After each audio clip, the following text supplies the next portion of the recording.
Olunaku olwaleero mbaleetedde ennyumba 3 eza mwana muwala Usher Karma 18 official Kadama ate era nga TikToker ziri mu bitundu ki yakazisaasaanyizaako ssente mmeka ye ssente ezizimba ennyumba zino azijjawa akola mulimo ki byonna byenzize nkutuuseeko bampita Vicky era nga nsinzira ku Vicky exclusive wamu ne Wonderboy Yugi. Thank you so much for subscribing bamikwano video nkusabye jimpereka like nawe atanaba kubeera nga weeyunga ku channel oba ku mikutu gino nkusabye mukwano subscribinga bwomala okusubscribinga mbuwombeefu era nkusabye kwata mukadde kajja personalize okateke mu all omuzungu kyayita turning on notification bell.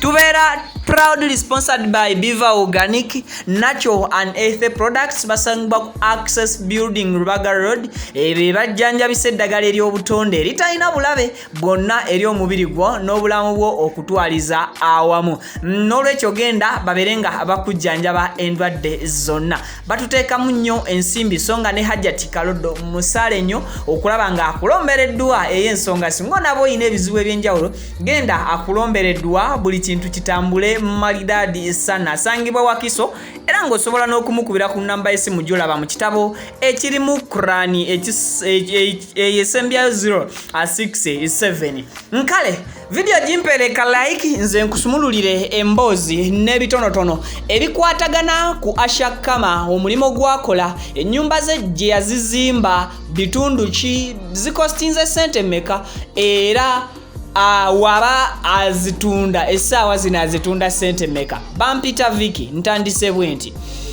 Usher Karma muwala Kadama yaliko Kadama sigenda gamba Kadama kozi katakyali yaliko Kadama najja fune tutumu ku mukutu ogumanyiddwa nga ogwa TikTok abantu ne bamuwa nnyo attention olw'ebyo bambi bye yali akola. Abantu bamala okumuwa attention omukutu gwe ogwa TikTok ne gugenda nga gukula mpola paka olunaku olwaleero era naggulawo n'emikutu emirala egimu ku mikutu gy'alina egy'amaanyi akwekuli Facebook era nga Facebook page ye egobererwa abantu kumpi 1,000 n'ekitundu. Ate era siweewoka agobererwa ne ku mukutu omulala ogumanyiddwa nga ogwa YouTube guno gwennyini ng'era awezaako ba followers abasukkira ddala mu 1,000 omulamba. Ntandise bwentyo nga nsuna sagala ogende maso no nga nsumulula sagala osune. Usher Karma azimbye ennyumba okuva yava ku kyeyo era nga asobodde okuzimba ennyumba mu kibuga Kampala wakati almost asobodde okuzimba ennyumba mu Jinja City almost kumpi ndoza boyogera Jinja City ne kitundu awo ekirala kyebayita ebugembe obanga ali mu Jinja wakati. So awo Usher Karma nawe ayinawo ennyumba zengenda okubeera nga ate mbannyonnyola obuvo n'obuddo. Katandikira ku nnyumba zino ez'e Kampala. Usher Karma ennyumba esooka eri wano mu kibuga Kampala ekikulu ekya Uganda era nga okwata ku luguudo oluli olwebayita Gayaza Road era nga bw'ovuga ku lugendo olwo waliwo akatundu wootuuka almost bakuvugirawo kagambo almost nga kanemeddeko temunjerega otambulirawo ko katini nnyo taxi bw'obanga mwotudde eyinza okuvugira 3,000 okuva mu Kampala paka Gayazaawo. Usher Karma wayina ennyumba ze era nga wano waliwo emizigo ayateekawo nnyumba za rental si nnyumba ayamaka oba nti yabano bannaggwadda wabula yateekawo mizigo gy'asobola okufunamuko akasente mu bufunze ennyumba ez'abapangisa.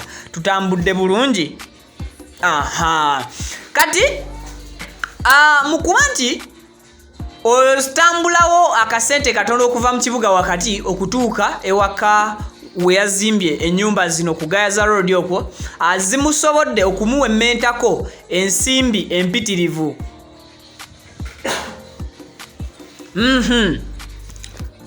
esente ezibalirirwa okuteeka mu mizigo gy'olabako ejja mwana muwala ono Usher Karma zisukira ddala mu bukadde bwa ssente omwenda bweddu. Lwa nsonga yazimbye rentals zino oba yazimbye ennyumba z'abapangisa zino mu Kampala nga omuzigo guliko n'akasitowa era nga bwakiraga. Awo mu kifaananyi ndowooza kivaayo bulungi. Awo gw'olaba omuzigo waliwo emizigo gye yazimbye egya single n'agattako n'emizigo egya double rooms. Bwe njogera single room gwe muzigo ogumu nga omuzigo ly'eddiiro kye kisenge. Then bwe njogera ku double rooms azeeze ennyumba ezibeera ebbiri, room ezibeera ebbiri ng'oyinako ekisenge n'eddiiro n'akasitowa. Double rooms. Kati ekyo kye kibuga Kampala ettiribona lya rentals zazimbyeyo. Bwe tweyongerayo zazimbye mu kibuga Jinja mu kitundu ekimanyiddwa nga Bugembe.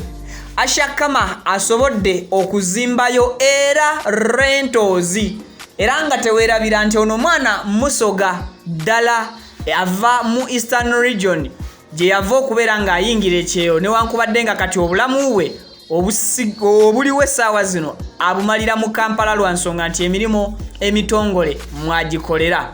Kati bwe tudda ku nnyumba oba emizigo egiri mu Jinja gyegyo gy'olaba mu kavidiyo essaawa zino.